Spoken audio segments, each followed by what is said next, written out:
O'zbekistonda yagona bo'lgan 2 etajli ko'chma uyimizni obzorini ko'rib chiqamiz. Dostavka, transportirovka xizmatlari bor.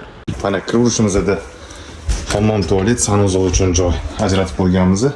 Tayyor. Bu tomonimizda spalni. Birinchi etaj uchun mo'ljallangan spalnimiz. O'ynalari mana mebellarni ham qilib qo'yganmiz. Tepasiga ustunovka qo'ysak bo'ldi.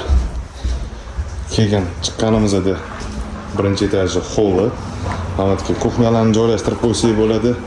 Bu tomondan yana divan kreslo qo'yib turib foydalansa bo'ladi. Aylanamiz, ikkinchi etajga chiqamiz. Ikkinchi etajda yana bitta hol qoldirilgan kattagina semen yig'ilib tabiatga qarab turib gaplashib o'tirsa bo'ladigan joy mana yana bitta. Zinadan chiqamiz. İkinci etajga ajratilgan spalnimiz. Mana spalnimizning ko'rinishi. Ikkita spalni bo'lyapti, ikkita katta hol bo'lyapti. Sanuzel tualetlari bilan birga. Shunaqa dizaynda chiqyapti.